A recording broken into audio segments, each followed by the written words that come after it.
hell is wrong with Wario? For that matter, what the hell is wrong with the person who made him? Nowhere else in the industry will you find a more greasy hide of scum and villainy.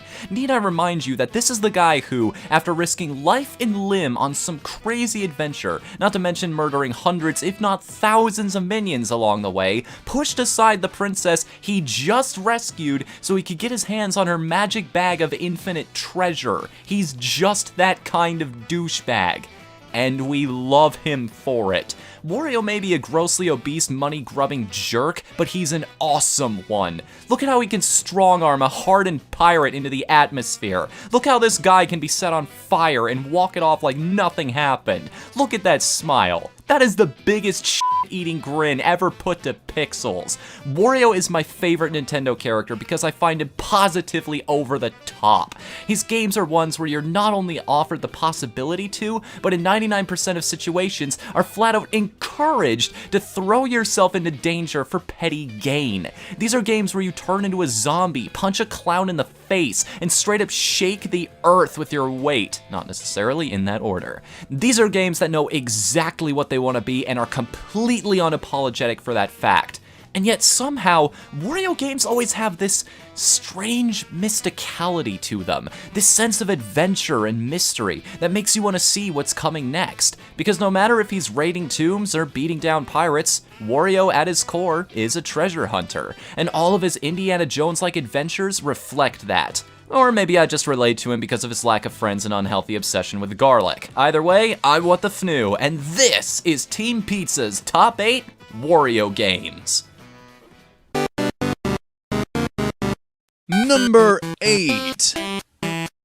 You gotta pay respects to the one that started it all, especially when it set a standard that to this day has yet to be challenged. I've been saying for a while that mechanics are just as powerful a storytelling tool as any dialogue box or cutscene, and if there's anything Wario Land's gameplay instills in you as a player, it's Wario's intense lust for cash. Money is everything in this game. You can't even open the exit and complete the stage without ponying up some dough. Activating a checkpoint will also set back your bank account, which puts you in an interesting mental position as a player. You need all the cash you can get to unlock the best ending, but if you ever die, you lose all of the coins you had collected in that stage so far. So, do you trudge on forward without the checkpoint, or do you think of it as an investment? Either way, you might want to avoid dying too much because the only way to get more lives is the end of level bonus games. And guess what those will cost you to play? More money. I love the pressure this game puts on you, because when you're struggling in Wario Land, half the time it's because you're doing it to yourself. Gee, that sounds like it fits Wario to a T, doesn't it? Make no bones about it though, this little adventure in avarice is anything but easy. Losing your power-up is even more detrimental to Wario than it is to his slightly skinnier counterpart, because even when he's small, at least Mario still has the majority of his moves, but without garlic in his belly, Wario can't charge or even lift his larger adversaries. If you're good enough not to get hit, however, you'll get added powers like a butt stomp, fire breath, and the ability to charge in the air, but you'll always be just one hit away from going back to square one, so do try to look before you leap. It's even got some solid length for a Game Boy game. There are entire worlds you'll never see if you don't go hunting for secret exits, and if you're scouring every nook and cranny for treasure anyway, you might stumble on one by total accident. Nobody stands between Wario and his wealth, and this was just stop one in a long pirate-bashing career. Number 7. Wario Land 3 is kind of an odd duck. I mean, it's still good, but if you played the other Game Boy Warios, especially number 2, you're gonna have to do a lot of jumping over mental hurdles to appreciate it. First off, most of Wario's abilities that you've probably grown used to by now are locked away at the beginning, and unlike before, you won't be getting them back anytime soon through power-ups. Instead, you have to play for at least an hour to even get your hands on the ground pound. Strange, considering the game directly before this one gave you access to it all the time. Second, second, because of this upgrade system, you can bet there are plenty of secrets in each stage you simply won't be able to access your first time through. This means there's a lot of retreading old ground in Wario 3, and if you know me, you know that there are very few things I dislike more in a video game than repetition. The third major mechanical change is that this time around, Wario is 100% invincible. You can light him on fire, infect him with a zombie virus, stab him, stomp him, he does not care. In fact, in some situations, he can use the alternate forms these attacks bestow him with to his advantage, breaking previously insurmountable barriers and annihilating any foe he touches. But the thing is, the ratio of help to hindrance is very unbalanced. More often than not, these transformations slow you down, set you off course uncontrollably, and throw you back quite a ways in the stage. And let me remind you that you can't die or lose health, so instead of the enemies hurting you, the punish for not dealing with them properly is a massive wasting of your time. You feel personally insulted when this happens, and truthfully, I'm not sure what would have been more frustrating, this or a traditional live system like the first game. However, Wario Land 3 has that genuine mystique to it. It's got that same kind of adventurous and slightly magical appeal that makes this series so great. The story is about how you crash land your plane in the middle of a forest and discover an entire world inside a music box. There, you meet an ancient being who claims to have been locked away by villains of the past and begs you to go on a quest to release him. Sounds legit. And so begins this journey, not just to gain treasure, but also figure out just what's going on with all this weirdness. Yeah, all the gameplay points I mentioned did bug me, but the unsolved mysteries in this place were always gnawing at the back of my brain, compelling me to go just a bit further in hopes of an answer. The act of discovery has always been a big part of Wario games due to the treasures, but it is the driving force in 3. By the time you're done with these stages, you are a master at them, which can be satisfying in its own right. Besides, the puzzles in Wario Land 3 are a huge step up from the other games, really testing your deductive reasoning ability. It's a world that opens up to you one jump at a time, and I wouldn't have that any other way. Well, maybe 6 other ways. Number 6. Okay, I've got a crazy design concept for you. Just hear me out on this one. Imagine a Mario game where instead of finding the power-ups, you could just use them at any time. All their powers, all their extra function, all at your fingertips whenever you liked. Now, naturally, the level design would have to compensate for this, making it less of a fast-paced gauntlet and more of a methodical puzzle, where you use these various extra powers to deduce the way forward instead of just fighting through it. In fact, let's not even make it a Mario game, because this kind of gameplay fits better for a character that was already known for approaching levels that way already. Now, I didn't come up with that idea, Nintendo did, and they called it Wario, Master of Disguise. I have to talk about this plot. It's too good not to discuss. Wario is watching TV one day when he sees a show about a master thief and decides he could do a better job than this chump any day. That's harsh, dude. I mean, he's right, but still, that's harsh. So, he comes up with a device that can beam him into the fictional world of the show, and allow him to take the thief's powers. And it's with these powers that he becomes an alter ego, rivaling even Wario Man in awesomeness. He is the stench of defeat, the mustache of muscle. He is to stealth what a shoulder tackle is to a pirate. He is the terror that flatools in the night. Silent but deadly, the purple wind! And the whole game, from the dialogue to the treasure descriptions, is like that, drenched in this winking, side-nudging, hilarious self-awareness. It's Wario being Wario, with enough abilities and alternate costumes to keep you interested for hours. Though, something I noticed on this playthrough, I can't help but draw parallels between Master of Disguise and Super Princess Peach. Both were on the DS, both used the touchscreen to make the character use various powers, both had a sentient phallic object guiding you through your adventure, and both had awesome soundtracks. No, really, are you listening to Count Cannoli's theme in the background? All the tracks are that good. And if there's one thing Peach doesn't have, it's a great rival character like Cannoli. This guy is constantly hounding you, providing great boss fights and sinister traps. You don't even feel bad about beating him every time because he was a thief to begin with. Granted, Wario is no saint either, but that just keeps you from feeling too bad whenever you get sent down a trap door. From clever gameplay and great power-ups to all the charm and humor you can handle, I can definitely recommend Master of Disguise to anyone looking to grow their DS collection. Smell it.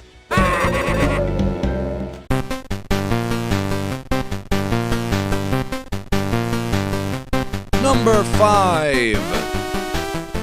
I am fascinated with the Virtual Boy. Not the console itself, mind you, but rather the history and story behind it. I cannot count on two hands the number of things that went wrong with this system. From misguided marketing to complaints of eye strain and headaches, the list is like an Energizer bunny. It just keeps going. But one of the most commonly cited criticisms is the lack of games that actually tried to provide you with a proper virtual reality experience. To put this in a more modern perspective, imagine playing Bayonetta with the Oculus Rift.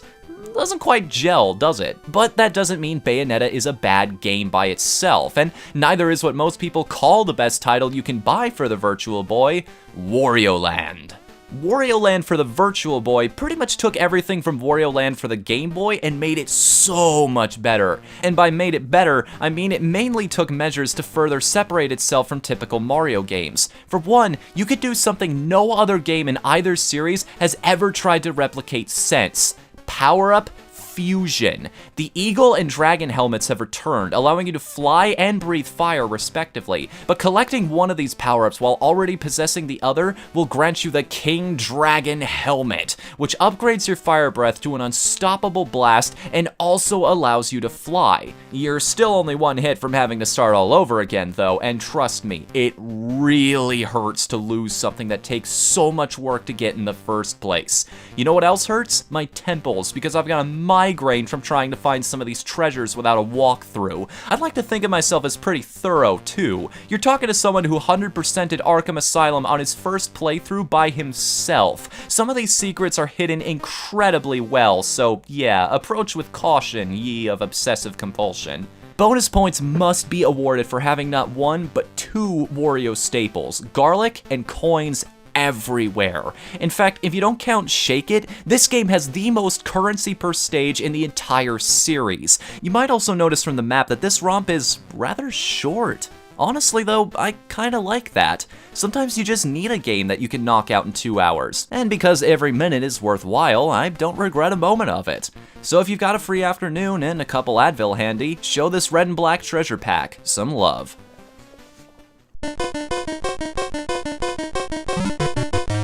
Number 4.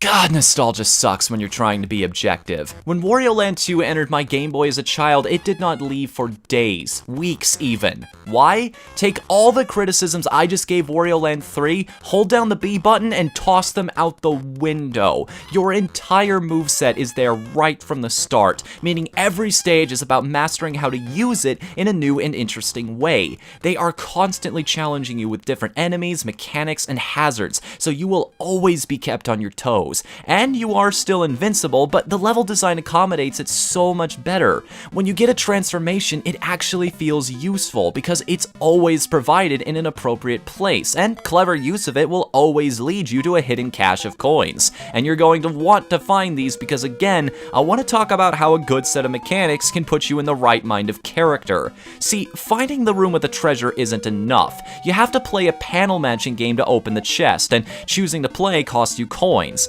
You can choose to spend fewer coins, but the game will be a lot more difficult, borderline impossible if you play on hard, and the minigame you play at the end of each stage only exasperates the situation. Panels on this grid will flip over randomly, costing 50 coins per tile. You can stop at any time and guess, but if you guess wrong, you get nothing, with no second chance to fall back on. You want another go at that game's reward? You gotta start a whole nother playthrough, so choose wisely. It's the combination of the constant desire for treasure and the need to figure out what this map is actually showing a picture of that makes every coin precious. You will go out of your way to pick up 2 or 3 stragglers in an awkward position because deep down, you know it all adds up. This is the game that taught me to check every single wall for secrets. Going back to Arkham again, if you had told me there was a secret room, I probably would have been the first one to find it. That's how powerfully this game conditions you. But again, it makes perfect sense for Wario to go about his business like this. Throwing in stages like a giant faucet and a boss that's based around using your opponent as a basketball is just icing on the cake. And did you know? According to this game, there is one thing in this universe that Wario likes more than money. That's right, a record scratch. When you're chasing these pirates through the forest, they accidentally scare Wario's pet chicken, and when he sees that she's flown the coop, he completely drops pursuit of his stolen booty to get her back to safety, much to the chagrin of the roosters in the area. I don't know what else to say, really. It's one of my favorite titles for the original Game Boy. I can still pop this thing in today and have just as much fun as I did years ago, if not more now that I can appreciate how professionally crafted it was. It's the game that made me love Wario, so if I didn't share that love with all of you, it just wouldn't feel right. But believe it or not, this is not my favorite Wario platformer.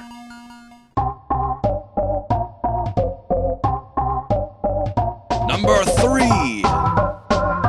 Have you ever had an epiphany? Like you reached into your brain and unexpectedly found something you didn't know was there? Some ancient secret, some primeval hint long forgotten and only just now remembered? I bring this up because an entire team reaching this state collectively for over 2 years is the only way I can imagine this game came into existence. It is no accident that they were all at Nintendo when this project began. They were simply put on this earth to make Wario Land 4. Video games have been a part of my life for almost 2 decades now, and in that time, I have played some fantastic platformers. Shovel Knight, Meat Boy, Mario Galaxy, Donkey Kong Country, but holy crap, this is up there. Top 8 easily. But to properly explain why this game is so good, I have to also explain why this game is so bad.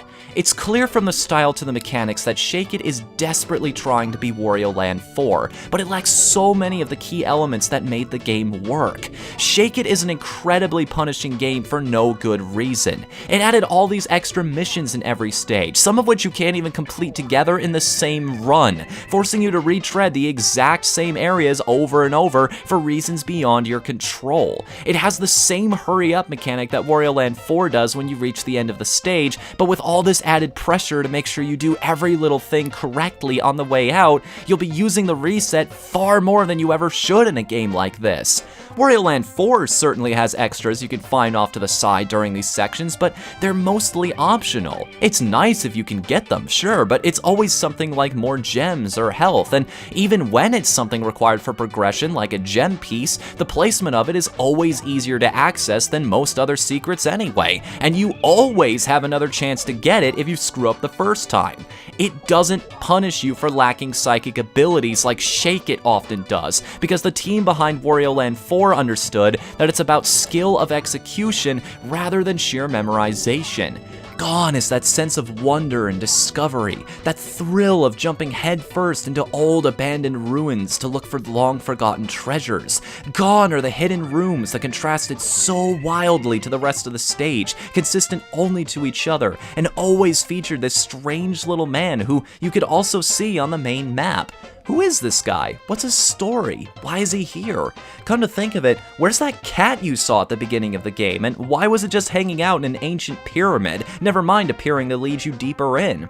It sounds so minor, but environmental storytelling like this is what makes this world so fascinating. Something happened in this pyramid that we're just not seeing. And how do you find out what it is? By playing the game.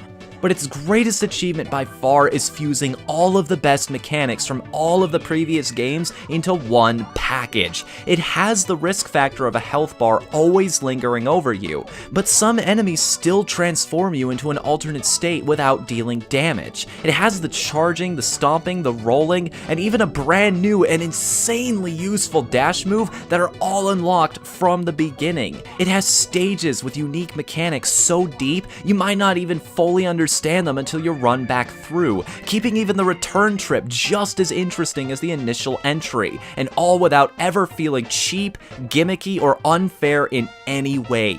Wario Land 4 is a masterwork in 2D platformer design, and one of the many, many reasons the Game Boy Advance is one of my favorite consoles ever. Number 2. Out of all the accomplishments Nintendo has made over the years, it's the Wii that made me realize how good they really are at making video games. This was a console of character, and what I mean by that is, the company behind it had finally reached a technical threshold that allowed them to realize any idea they wanted. During that generation, we saw a new iteration of Punch-Out!, the darkest Zelda yet, 2 legendary 3D platformers, and what do they all have in common? Their worlds and the personalities within them are realized to a level that, to this day, rivals anything produced by the rest of the industry. They have so much heart, care, and attention behind them that every time you pick up these games again, you notice something new, and you gain a deeper appreciation for just how much work went into what you're experiencing right now. And what got me thinking about all of this was the fact that the first time I noticed it was in a minigame collection. I'm convinced the only reason WarioWare Smooth Moves wasn't a launch title for the Wii is because it took longer than Nintendo anticipated to make a CD out of crack cocaine. What a cool gameplay formula, and a brilliant way to get people used to the idea of the Wii Remote. Tie the ways you can use it to real-world activities and objects, and then use them in fun, rapid-fire minigames. But of course, because this is the Wii, it doesn't stop there. The whole of Diamond City, from its landmarks and activities to the lives of those within it, are shown in intricate detail. These people have friends, relationships, and associations, and the interactions between these people feel totally natural. Well, as natural as a cartoon can get, anyway. And the amazing part? Most people won't even notice these things, which is totally fine. Smooth Moves is the kind of game you can truly play however you like, whether you bust it out at parties just to see your friends look like idiots, or play it again and again, peeling back a layer of its intricacies every time. You could never see the aesthetic variations some games employ occasionally, or how the different difficulty levels drastically change the way you play them, and you'd still have just as much fun. You might never find out that replaying cleared stages gives you access to even more mini-games, and how playing them all unlocks one big bonus game, and you'd still walk away feeling satisfied, because through it all, this is a game designed to be fun. It's a game wrapped in humor and self-awareness. Like, did you ever notice how all the minigames on Wario's stages feature him in some way? Did you ever notice the cat that shows up under Jimmy T's afro if you idle on his stage? Did you ever notice how that guy in charge of the video game shop is listed in the credits as Store Manager Iwata? Smooth Move departs from every game trait that supposedly makes our beloved treasure hunter appealing in the first place, and yet somehow, it manages to be the most Wario anything in the history of the universe. Well, almost.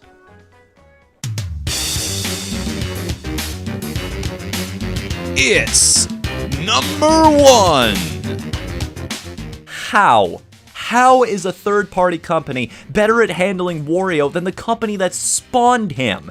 You want a Wario game? You want something that flawlessly sums up this character? You want a game that may as well be called Wario The Experience? Of course you do. Even if you think you don't, you do. You just don't know it yet. As a critic, you are very careful never to call something perfect. But on a sheer personal level, I'd say Wario World and Tetris are the 2 closest games to that mark. This is everything that makes the character great amped up to infinity. infinity. And before Wario World, I had no idea how deep this man's avarice actually went. The negative greed energy swirling around his castle was enough to resurrect an ancient evil spirit. The extent of his life force is directly tied to how many golden statues of himself he has littered about the courtyard. This is a man who, should he ever perish, has consumed his treasure into himself so that he may patch his wounds by expending it. You won't hear me say this often, but yeah,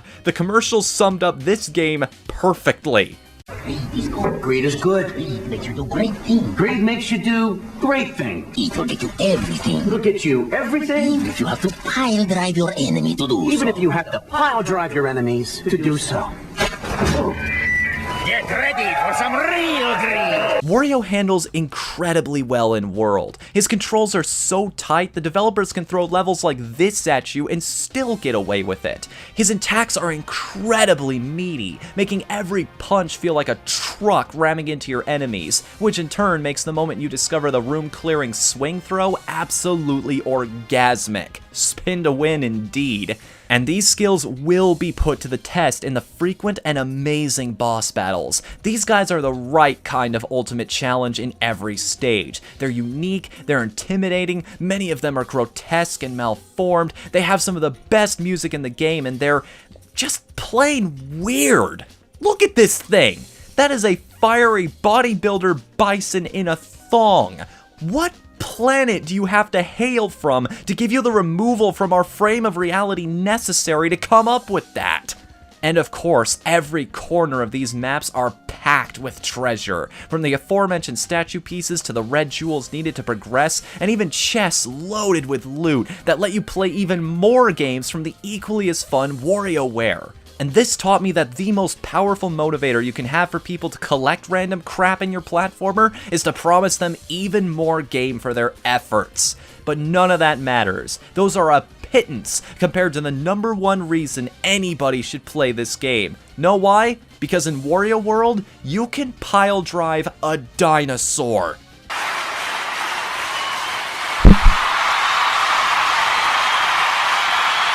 Honestly, I'm not even sure what to say past this point that isn't just me devolving into full fanboy mode. For crying out loud, this is a Wario game that was developed by a company called Treasure. It was destined from the beginning for greatness. It's like a Funhouse carnival ride or Roger Rabbit's cartoon spin from Disneyland. It's insane, it's strange, it's somehow colorful, dark, and abstract all at the same time. It's hectic, it's funny, it is 7 kinds of ridiculous, and it is rewarding every single second that you're a part of it. And when you step off that ride and return to the world of the living, all you are physically capable of saying to the nearest human being is, "That was f***ing awesome!"